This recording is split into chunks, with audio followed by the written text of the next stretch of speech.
Okay, we have come a long way on our global purchasing module. This is actually the last section, section 26 of the entire module. Finishing up with the discussion on the role of purchasing and sales and operations planning.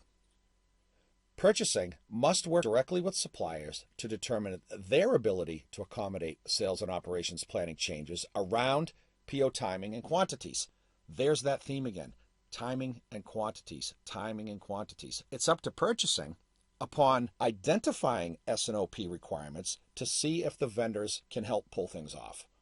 For a number of reasons, second bullet point, vendors may or may not be able to meet a purchasing change request. It's that reality piece of supply chain that we spoke of a moment ago. For example, a vendor won't accept a PO cancellation because the request is past the last cancellation date. That vendor is perfectly within their rights to do that. Hopefully, we're working with suppliers that are more flexible and we can help each other out. Second sub-bullet point, a vendor refuses to reduce a PO quantity because raw materials have already been purchased. This would be a situation where we as the importer go to a supplier and say, hey, we don't need as much of that product as we thought. Can we reduce the PO? The vendor says, I'd love to, but I already bought all the raw materials. Sorry, I can't help. Last sub-bullet, a supplier might be unable to make more product due to production capacity constraints. That's a real-world reality. We go to a vendor and say, hey, can we increase a PO by 5,000 units? And the vendor says, I'm at capacity in the short term. I can do it in 2 months, but I can't do it now. These are realities that have to be contemplated, anticipated in advance, to be more precise. A couple more reasons why vendors may or may not be able to help purchasing out. A supplier could be unwilling to make more product because the quantity is below the minimum order quantity. This could be a situation where we as the importer place an additional purchase order on a vendor, but only for 1,000 units. And the vendor will say, well, you know that the MOQ is 2,500 units. What are we going to do about that? Second sub-bullet, a vendor could be unable to accept new POs due to what's called a frozen master production schedule. That's an actual term from the manufacturing world to freeze an MPS. That's a situation where a master production schedule is finished and the vendor is rolling with what they have. We can't squeeze you in, is basically what a vendor would be saying there. And yet another reality of time and space is that a vendor could be leery about taking additional POs due to its inability to meet cumulative lead time requirements. The vendor just can't get it done in the quantities and the timing required by the U.S. importer. These are basic realities. They happen every single day. We have to be cognizant of them as we engage in our daily operations as well as sales and operations planning. Let's continue this discussion on the realities of working in sales and operations planning with a supply chain perspective of that title, the operational realities of sales and operations planning. There is no doubt that a long-term commitment to sales and operations planning can reap huge benefits for a U.S. importer. In and of itself, a disciplined approach to sales and operations planning can positively impact sales, the rationalization of inventory levels, and ultimately profitability, all the things we've been talking about thus far. When integrated and synchronized with multiple departments within an organization, the immediate S&OP adjustments that can be made via the purchasing function can create quantum leaps in supply chain performance. Nobody should be arguing that point. Second paragraph, unfortunately, there are certain operational realities that S&OP simply cannot overcome. In order to be truly effective, sales and operations planning teams must acknowledge these realities of time and space and do their best to plan accordingly. For example, if an S&OP analysis reveals that a seasonal product is selling very well, it might just be that the immediate need for an item is far surpassed by the cumulative lead time required to get it. We need the stuff next week. Cumulative lead time is 8 weeks. That's a real problem.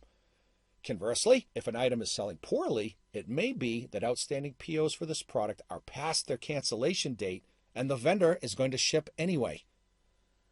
Another example is that of minimum order quantities with suppliers. If an S&OP analysis shows that a company has an immediate need for 1,000 additional units of a product, but the MOQ with the vendor or vendors is 5,000, that creates a whole other type of misalignment. MOQ states that a supplier, at a minimum, in this case, every time out is going to make 5,000. We only need 1,000. What do we do then? It is for these and other reasons that sales and operations planning teams have to be so knowledgeable of operational details and have functional representation from multiple departments, like we saw in the case of the real-world example for air freight, where the director of logistics was providing input that helped drive a solid decision. A couple more slides. In between S&OP meetings, it is the job of purchasing to circle back with other departments and report the outcomes of change requests. If we're having monthly S&OP meetings and purchasing finds out something important a couple days after the last S&OP meeting, not a very good idea to wait a month to share that information. It has to be immediate. Action items have to be followed up on in between S&OP meetings. Vendor and item-specific updates allow for reality-based planning. For example, the calculation of future available to promise and projected on-hand figures, subjects that we have discussed in some detail. The prioritization of customer orders. Maybe we can't get enough of a given item, and we have orders from customers for 100,000 units, but in the short term, we can only get our hands on 80,000 units. How do we prioritize customer orders? Purchasing has to work with sales to make that happen. The identification of customers that will accept back orders. That's a sales function as part of S&OP. And then any knowledge of customers that will cancel orders if they're not filled. Again, sales working with purchasing, working with logistics, accounting, etc. These are scenarios that we have to recognize and anticipate and manage accordingly. Change of title in this slide. We're really circling back here in the entire module, the integration of sales and operations planning with purchasing KPIs. Taking the subject from previous sections and blending it together with sales and operations planning. How do we use KPIs to make S&OP better? In order to create what's called a feedback mechanism, S&OP activities must be linked not only to operations, but to KPIs too.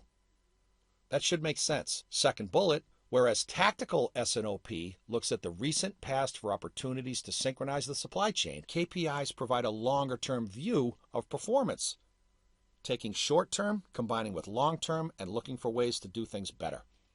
Third bullet, it is important for sales and operations planning to look at supply chain KPIs at least on a quarterly basis to gain a broad perspective on overall performance. KPIs and S&OP cannot be treated as silos where they don't communicate, where they don't benefit from one another's activities. As a trade tip, using supply chain KPIs as a part of sales and operations planning helps to complete the circle of importing. And we here at Mercado, when it comes to training and when it comes to operations, we're all about completing the circle. Within that spirit, hopefully, we've been able to present not only a big circle around global purchasing, but complete that circle as well. That is the end, not only of this section, but of the entire global purchasing module. And as we always do, at the end of every module, we summarize our objectives that were presented at the very beginning, some 160 slides ago. We set out to do what? Analyze both the strategic and tactical roles of the purchasing function as part of a global supply chain. We also wanted to present the purchasing discipline as part of an integrated approach to the management of import supply chains. Integration, synchronization, these have been fundamental themes from the beginning. We also set out to introduce the purchase order as the pivot document within the entire inbound supply chain. The Genesis document that really kicks things off tactically for an importer. And all of the other documents, all of the other activities that are born of that original purchase order. We feel that we did a reasonably good job at that. Second to the last bullet, we wanted to emphasize the financial significance of world-class purchasing operations, specific to inventory levels, the values of which are found on a balance sheet, and landed costs, the quantities of which are found on an income statement. And then finally, hopefully we did this too, share tactical expertise that enhances the execution of purchasing activities. Not a lot of theory here, a lot of hardcore stuff that people can use out in the field. That is the end of this module. From here, we're going to move on to global logistics, which incorporates ocean transportation, air freight, all kinds of good stuff. So we shall see you when we pick those subjects up.